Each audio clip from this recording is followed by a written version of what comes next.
नमस्कार, स्वागत है आपका संसद टीवी में। मैं हूं नवविक्रम सिंह। आज अपने विशेष कार्यक्रम द लॉ मेकर्स में आपसे रूबरू करवाएंगे रांची से लोकसभा सांसद संजय सेठ जी से। सर, स्वागत है आपका संसद नमस्कार। टीवी। नमस्कार सर, पहला सवाल तो मैं आपसे आपकी पॉलिटिकल जर्नी को लेकर पूछना चाहूँगा, क्योंकि आपने वकालत की पढ़ाई की, उसके बाद बिजनेस की पढ़ाई की। ये राजनीति में आने का फैसला कब किया? देखो, हम सब स्कूल के छात्र होते थे 73-74 में, और स्कूल के छात्र होने के कारण समाज पे एक नज़र तो रहती थी। और उस समय लोकनायक जयप्रकाश नारायण आंदोलन, जिन्होंने संपूर्ण क्रांति का नारा दिया, हाँ भ्रष्टाचार खत्म होना चाहिए, हाँ संपूर्ण क्रांति का जो नारा है वो धरातल पर उतरना चाहिए, तो हम सब भी प्रभावित हुए कि हाँ भाई, देश को आगे बढ़ना है, भ्रष्टाचार को समूल नष्ट करना है। तो हम सब आंदोलन में कूद गए, और आंदोलन में कूदने के बाद घर घर पर्चा बांटना, शाम को घंटा घड़ियाल बजाना, जागरण करना, और सरकारी कार्यालयों को घेराव करना, सब स्कूल से लौटते थे। स्कूल के लौटने के बाद हम सब कार्यक्रम में लग जाते थे, और फिर बाद में उसके उपरांत स्कूल भी बंक करना पड़ा कि चलो भी आंदोलन है, सब देश के लिए करना है, देश के लिए कुछ तो करो, समाज के लिए कुछ तो करो। तो वहाँ से हमारी राजनीतिक पारी कहो या समाज के लिए एक पारी कहो, वहाँ से हमारी शुरुआत हुई। अच्छा सर, एक बात आपसे समझना चाहेंगे, क्योंकि ये 2019 में आप पहली बार लोकसभा के लिए चुने गए। इससे पहले आपके पास बिजनेस का भी एक्सपीरियंस है, खादी विलेज इंडस्ट्रीज कमीशन में भी आप रहे। तो आपसे समझना चाहेंगे कि जो वो अनुभव है वो आपके पॉलिटिकल करियर में कितना फ़ायदेमंद साबित हुआ? देखिए, एकदम स्पष्ट है, राजनीति में एक बहुत बड़ी इच्छा थी मेरी कि आकाशवाणी से या दूरदर्शन से, टीवी समाचारों में हम ये सुने कि देश के प्रधानमंत्री अटल बिहारी वाजपेयी ने कहा। बस इतना ही एक इच्छा थी दिल में, क्योंकि अटल जी को सुनने रांची से हम लोग पटना चले जाते थे। रांची में कार्यक्रम होता तो हम सब ऑर्गेनाइजर होते थे। अटल जी के बहुत कार्यक्रम किए। अटल जी से जो अटल जी कवि हृदय था, तो बहुत प्रभावित होते थे, बहुत प्रभावित। और हम तो 1980 में भारतीय जनता युवा मोर्चा के अध्यक्ष रहे रांची के। उसके बाद सने सने पार्टी के अंदर काम करना, जिलाध्यक्ष बनना, प्रदेश के प्रवक्ता बनना, महामंत्री बनना, ये पॉलिटिकल लाइफ। लगा कि नहीं साहब, अटल बिहारी वाजपेयी जी का जो संकल्प था देश को बदलने का, तो हम सब साथ हैं। तो हम सब नारा लगाते थे, अटल अडवाणी कमल निशान मांग रहा है हिंदुस्तान। और उस नारे से बढ़ते गए हम सब आगे, और हमने देखा अटल जी देश के प्रधानमंत्री बने, और अटल जी प्रधानमंत्री बने तो देश की ने तरक्की देखी। तो एक ये सफ़र हमारा पॉलिटिकल चलता रहा। लेकिन साथ साथ जैसे आपने बताया कि हमने लॉ की पढ़ाई की। लॉ की पढ़ाई करने के बाद इच्छा हुई कि चलो प्रैक्टिस किया जाए। लेकिन फिर व्यापार भी था, राजनीति भी थी, तो उससे नहीं कर पाए। फिर बिजनेस मैनेजमेंट की पढ़ाई करने के बाद बहुत जगह हमारी नौकरी लगी, कई बड़ी कंपनियों में लगी, कई बड़े बैंकों में नौकरी लगी, वायुसेना में उसमें नौकरी लगी। लेकिन फिर वही कि राजनीति का चक्कर था, तो कहीं से नौकरी नहीं की। हाँ, अपने व्यवसाय से जुड़ गए, और सने सने पार्टी का काम करना, सामाजिक कार्यक्रम करना, फिर federation chamber of commerce industry Jharkhand का उससे जुड़ना, उसके हम महासचिव बने, अध्यक्ष बने, व्यापारिक फील्ड में बढ़े, साथ साथ में भारतीय जनता पार्टी की विचारधारा को आगे बढ़ाते चले गए।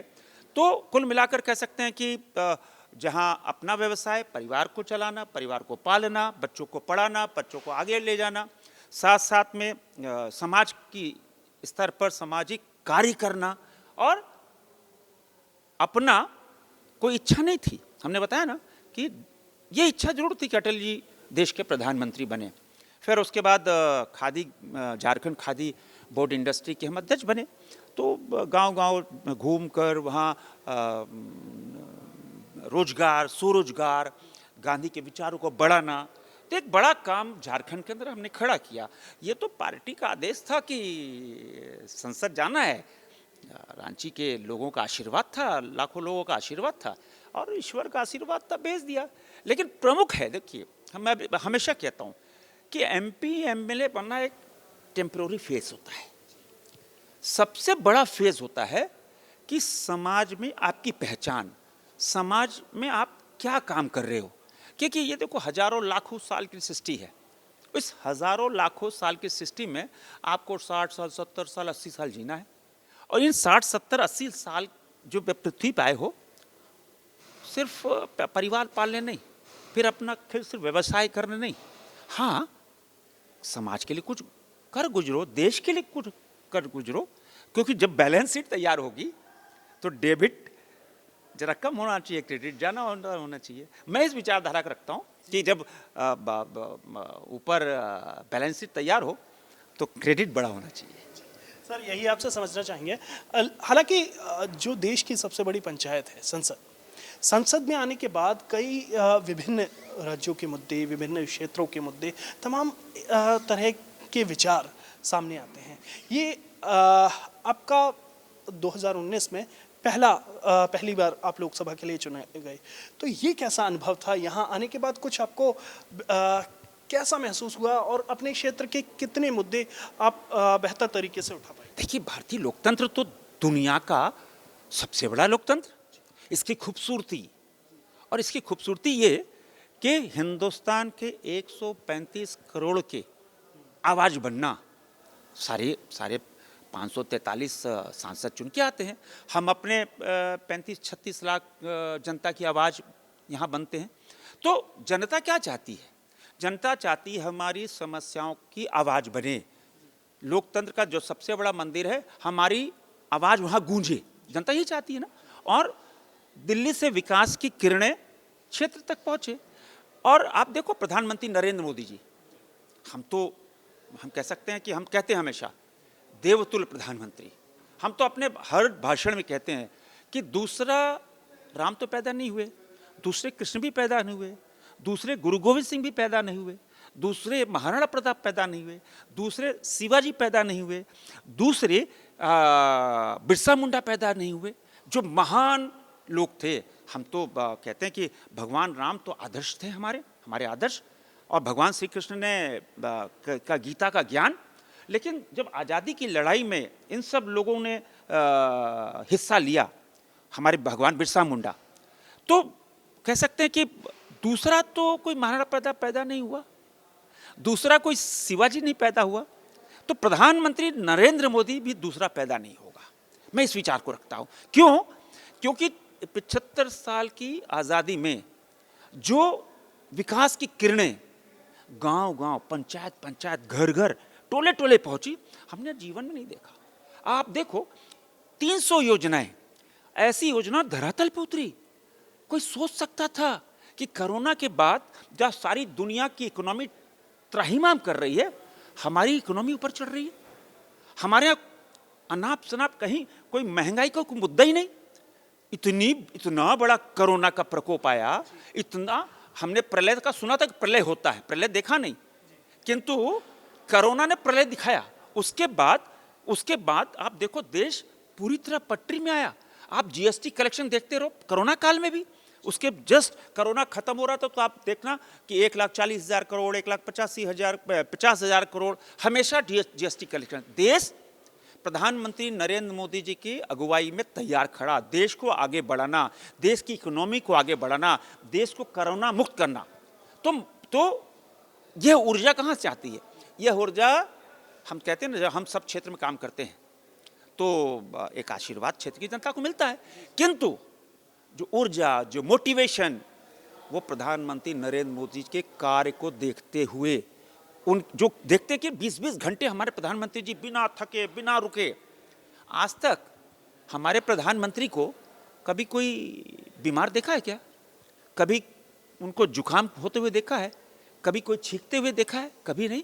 स्वस्थ, और इतनी मेहनत तो हमारे लिए प्रेरणा स्रोत। वही प्रेरणा स्रोत हम चाहते हैं कुछ अंश देश के लिए उनके प्रेरणा से अपने क्षेत्र में घूम घूम कर करें, और गरीब आम जनता, गांव, गरीब किसान के लिए कुछ अपनी जिंदगी में कर जाए।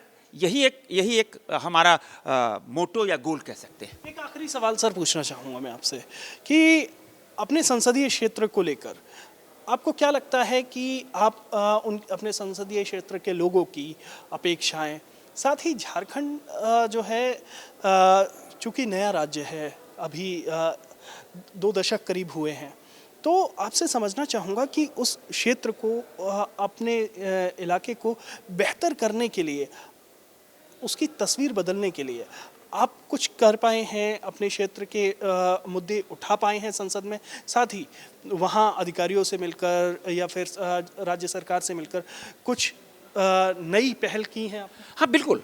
देखिए, हमने कहा ना कि क्षेत्र की जनता का आवाज करना बनना ये एक महत्वपूर्ण है कि हमारा जो प्रतिनिधि है, जनता क्या चाहती है, मेरा जो सांसद है, मेरा जो जनप्रतिनिधि है, मेरी आवाज बने। दूसरा, मैंने कहा ना कि जो केंद्र सरकार की योजनाएं हैं, चाहे उज्ज्वला योजना हो, जनधन खाता हो, चाहे प्रधानमंत्री आवास हो, वृद्धा पेंशन, विधवा पेंशन, विकलांग पेंशन, गरीब कल्याण योजना के तहत बहुत सारी योजनाएं, उन पे नजर रखकर धरातल पर उतरना।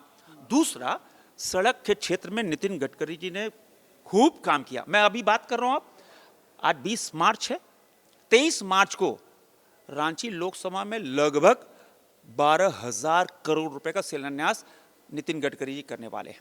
अभी 6 महीने पहले हमारे एक बहुत सबसे व्यस्त, जहां मैं रहता हूं, बहुत सालों से था कि हमसे जाम को मुक्ति मिलनी चाहिए, रांतू रोड कहलाता है।